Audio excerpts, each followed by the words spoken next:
What's up, mané, bienvenue sur la chaîne frérot, tu connais mon gars, ce soir, le meilleur club du monde, le meilleur club de ton grand-père, le FC Barcelone, le meilleur club de ta grand-mère, le FC Barcelone, le meilleur club de ton cousin, le FC Barcelone, le meilleur club de ta cousine, le FC Barcelone, le meilleur club de ton neveu, le FC Barcelone, le meilleur club de ta nièce, le FC Barcelone, et mon gars, le meilleur club de ta go, le FC Barcelone, s'est imposé mon gars. 4-1 face à la Real Sociedad, mon gars. Franchement, deuxième journée de la Liga. Vous savez, le Barça a débuté sa première journée avec un match nul face au Rayo Vallecano. Même si on a eu plein d'occasions, mais on n'a pas su marquer, on n'a pas su remporter ce match. Donc, Xavi, là, aujourd'hui, avait l'obligation. Parce que vous savez, l'objectif du Barça cette saison, l'objectif prioritaire, nous, ce n'est pas Champions League, Coupe du Roi, nous, c'est la Liga. Nous, on veut remporter la Liga. Et pour rester, à côté du premier, le Real de Madrid, ne pas avoir trop d'écart de points, le Barça devait aujourd'hui remporter son match tout simplement. Et c'est ce qui s'est passé, mon gars. Le Barça a remporté son premier match de la saison 4-1.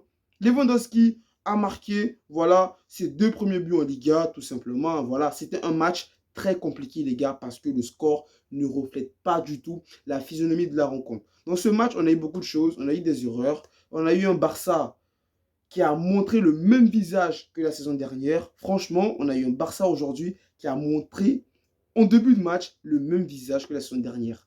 Vous vous rappelez le Barça en début de saison qui était en difficulté et vous vous rappelez aussi le Barça en fin de saison dernière qui était en difficulté. Bah voilà, c'est ce qu'on a eu aujourd'hui. Même si on a gagné 4-1 les gars, hein, mais franchement, on a eu une équipe du Barça qui était totalement perdue sur le terrain. Début de match, c'est vrai, voilà, début de match, Baldé, franchement, porte la balle, il sert Lewandowski, premier tir pour le Barça, premier tir pour Lewandowski, premier ballon pour Lewandowski, but, le Barça ouvre le score à la 46e seconde, je crois, hein, et direct après, 6e minute, une erreur, perte de balle au milieu de terrain du Barça, on se fait égaliser par la Real Sociedad, et ensuite après, la Real Sociedad, les gars, ils ont mis la misère au Barça, parce que sur chaque perte de balle du FC Barcelone, le Barça était en danger. Je sais pas, niveau défensif, au milieu de terrain, c'était désorganisé. Xavi, par rapport à la première rencontre, voilà, il est parti sur une compo très différente. Il a dit aujourd'hui, on va jouer avec 3 défenseurs.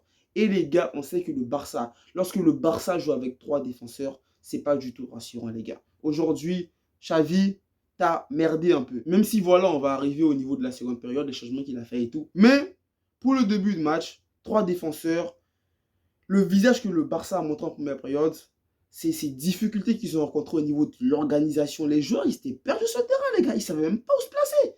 Tu avais un Ferran Torres qui essayait. Tu avais un Ousmane Dembélé en première période. Quand il avait la balle, tu avais l'impression qu'il allait faire un truc super dangereux. Mais à chaque fois, il faisait rien. Bah, il essayait, mais bon, c'était pas du tout ça. Tu as un Lewandowski voilà, qui touchait pas beaucoup de ballons en première période. C'était vraiment compliqué pour le Barça. Et aussi, tu avais la Real Sociedad qui avait du répondant. Les gars, au niveau offensif, Alexander Isaac, les gars, au niveau offensif, la Sociedad, voilà, ils étaient vraiment là. En plus, la Sociedad, les gars, vous savez, c'est une équipe. C'est pas une équipe voilà, qui lambda en Liga. C'est une équipe qui a l'habitude quand même voilà, d'accrocher les grosses équipes, que ce soit le Barça, l'Atlético, le Real. C'est une équipe même aussi qui a posé beaucoup de problèmes la saison dernière au FC Barcelone. Mais voilà, début de match très compliqué pour le Barça. Tu avais le terrain du Barça vraiment qui était chaud. C'était chaud, mais le terrain pour le Barça. Tu avais un Gabi, qui avait un De Jong. De Jong, son volume de jeu, je pense que cette saison, voilà, c'est un peu compliqué.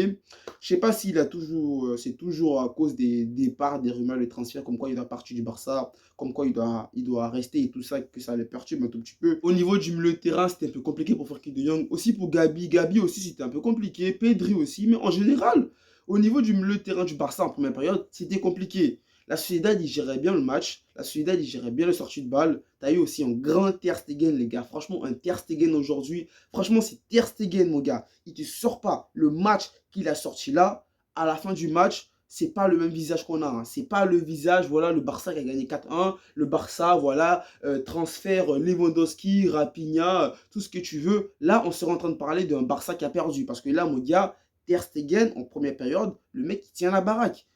La défense, bon, Jules Koundé, il a signé au Barça, il n'a pas encore joué. Tu as un Eric Garcia qui a fait des mauvaises performances la saison dernière lorsqu'il arrive au Barça. Mais aujourd'hui, il a géré Garcia, Araujo qui c'était son match, Christensen aussi, mais même si la défense du Barça, voilà, si on était en face d'un Real Madrid ou d'un PSG ou d'un Atlético Madrid avec des joueurs offensivement qui ont des grosses qualités techniques que ceux de la Sociedad, mon gars, là, on se fait totalement terminer en première période. C'est pour ça que je dis, là, le Barça gagne 4-1, mais on ne gagne pas 4-1 avec la manière. Là, c'est on gagne 4-1 sur un fil, au fait. Là, on gagne 4-1, les gars. Je ne sais pas comment on gagne 4-1, mais on gagne 4-1. Donc après, on part à la mi-temps, les frérots. Ensuite, seconde période, voilà, toujours pareil. Hein, le Barça qui a encore des difficultés à créer du jeu. En fait, on n'a même pas vraiment créé du jeu. Hein, parce que des fois, tu avais un Pedri qui avait la balle, qui balançait la balle, qui essayait de toucher directement Lewandowski devant, ou essayait de toucher Dembélé directement devant. Franchement, on avait un Barça qui essayait de sauter des lignes. On avait un Barça qui ne posait pas le jeu. On n'avait pas vraiment, je sais pas, le truc que Xavi nous avait montré la saison dernière où le Barça était vraiment chaud. On n'avait pas ça en fait. On avait un Barça qui n'avait pas de repères, qui était perdu. Après aussi, c'est dû que voilà, il y a des nouvelles recrues, il y a Lewandowski, il faut qu'il apprenne vraiment encore à jouer au FC Barcelone, il y a tout ça. Mais malgré ça, voilà, on a quand même des grands joueurs. Xavi, ce soir, pour moi, il est en manque d'inspiration. Hein, parce que voilà, c'est la compo du début de match en soi qui définit en vrai la physionomie du match. Après, les changements, tu les fais, soit ça marche, soit ça ne marche pas. Mais aujourd'hui, les gars, les changements, Xavi, il a eu de la chance parce que les changements qu'il fait, ça change totalement tout le match. Hein. Tu as Ansu Fati qui fait son entrée et tu as Rafinha, les gars, qui rentrent. Et là, tu as totalement un nouveau Barça. Là, tu as un Barça offensivement qui devient totalement dangereux. Et tu as un Ousmane Dembélé depuis le 26 février qui n'avait pas marqué avec le FC Barcelone. Et Ousmane Dembélé, les gars, il marque. Un super but, les frérots. Le Barça mène 2-1. Ensuite, après, tu as Lewandowski qui marque un troisième but pour le Barça. Et ensuite, tu as notre numéro 10, Ansu Fati. J'espère que cette saison-là, il va faire une grosse saison, qu'il ne va pas se blesser. Parce que là, franchement, Ansu Fati, je pense que cette saison-là, il pourra apporter beaucoup au FC Barcelone. Et les gars, au niveau de l'attaque du Barça, il y aura vraiment de la concurrence. Parce que là, aujourd'hui, tu as Ferran Torres qui n'avait pas joué la semaine dernière, qui est titulaire. Xavi lui a donné sa chance. Bon, on va dire, il n'a pas fait un beau match. Voilà, Ferran Torres n'a pas fait un beau match. Donc, je pense que les gars, au niveau offensif, il y aura de la concurrence au Barça. Et ce qui est bien lorsque tu as un effectif large comme ça, avec beaucoup de grands joueurs, c'est que bah, là, il fait rentrer Ansu Fati, le match il change. Je pense que si c'est une équipe qui n'avait pas voilà, un bon avec des joueurs de ce calibre-là, bah, là, le Barça aujourd'hui, si on n'avait pas un bon avec ses joueurs comme Rafinha ou Ansu Fati, voilà, on allait peut-être faire un match nul, même peut-être perdre le match. Donc, du coup, c'est aussi ça aussi d'avoir des bons remplaçants et tout ça. Mais bon, après, ça parle que Aubameyang, il va aller à Chelsea ou je sais pas quoi, au départ, il va partir. Après aussi, il y a trop aussi de joueurs offensifs au Barça et c'est pas non plus des joueurs qui ont l'habitude de jouer la rotation, c'est des joueurs qui ont l'habitude d'être titulaires comme Depay, comme Aubameyang et tout ça. Donc, on verra bien les gars. Mais en tout cas, Xavi, hein, pour moi, ce soir, il est en manque d'inspiration. Il fait ses changements. On peut se dire, ouais, le coach et tout, tactique et tout, il fait ses changements et tout ça. Mais rien ne garantirait, les gars, que Ansu Fati et Rafinha allaient changer le cours de la rencontre. Mais bon, le plus important, on remporte les 3 points, les frérots. Sur ce, j'espère que le Barça, là, on va montrer un meilleur visage des prochains matchs. Et je crois que mercredi, on va jouer contre City. J'ai vu là un match amical. Mais le prochain match, je ne sais plus trop on joue contre qui, les gars. Mais j'espère qu'on va remporter notre prochain match. Là, ça fait les premiers 3 points du Barça. Là, on a 4 points en ce moment. On est à 2 points du Real. Bon, ça va, c'est pas non plus catastrophique. T'as l'Atlético Madrid qui a perdu. Donc, du coup, ça fait que, voilà, l'Atlético, ils ont perdu. Donc, du coup, ça fait quand même du bien pour le Barça et tout ça.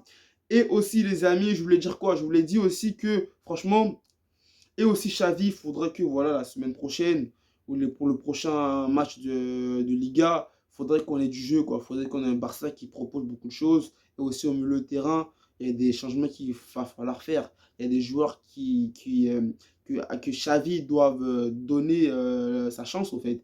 Comme les joueurs comme Kissi ou encore Pablo Touré, pour voir ce qu'ils valent. Parce que là, ouais, on a Gabi, on a De Jong, c'est bien beau et tout ça, mais début de saison, il faut quand même essayer de faire jouer un peu tout le monde pour trouver un équilibre. Parce que là, ce soir, le FC Barcelone, c'est une équipe qui a manqué d'équilibre en fait. Franchement, on a beaucoup manqué d'équilibre. Mais le plus important, comme j'ai dit les gars, on s'impose, mais pas avec la manière. Je ne suis pas du tout rassuré. Les frérots du Barça, je ne sais pas vous, mais moi, je ne suis pas du tout rassuré. Là, on gagne 4-1, mais pour moi, c'est vraiment pas du tout rassurant en fait.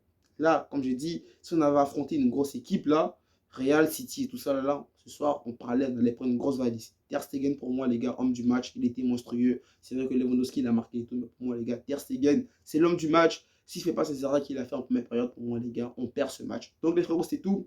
Bonne nuit à vous. Je ne sais pas si vous avez regardé le match du Barça, si vous regardez la vidéo demain ou après-demain, ou je ne sais pas quand, les frérots. Mais bon, 22 h, là, il est minuit, les frérots. C'était tout. Bonne nuit à vous les frérots. Prenez soin de vous. Et aussi lundi ou non, mardi, je fais une vidéo, en fait, pour ceux qui ont déjà vu sur ma chaîne, où je parle de tous les gros championnats européens. On essaie de parler des matchs qui ont eu lieu, tout ça, les gars. Donc, du coup, mardi, on parlera du match du PSG. Le PSG ce soir qui a fait un carton plein. J'ai regardé la première période. Bon, tous ceux qui disaient que Neymar et Mbappé et tout, ils ne se parlaient pas. Bon, ce soir, on a bien vu que ce n'était pas le cas. Le PSG a déroulé Lille 7-1. On parlera aussi du match de Man City, de Newcastle et avec City. Alexandre Maxima qui a fait un big match. Mais City a pas qui est revenu à la fin. Et aussi le début de saison malade de ouf de Arsenal qui a aussi bien joué. Et aussi, on parlera de Chelsea. On parlera aussi du match qui aura lieu demain entre Man United et Liverpool. On verra si Liverpool, ils vont enfin remporter leur premier match de la saison sans Sadio Mané, ou si Man United va encore perdre, ou si ce sera là le réveil de Man United, les gars. On parlera aussi de la Serie A, de la Bundesliga. Vous avez capté, les gars. Si vous voulez voir ce contenu que j'ai fait, il ressemble à quoi? J'ai fait des vidéos, j'ai parlé de la première journée, la deuxième journée qui sont sur ma chaîne, les gars. N'hésitez pas à aller voir et si ça vous plaît, ben, on se retrouve mardi, les frérots. C'était tout, là c'est fini. Bonne nuit, les gars. Prenez soin de vous, prenez soin de votre famille, pas les héros, restez toujours positifs. Vous êtes les gars ensemble. Allez, peace!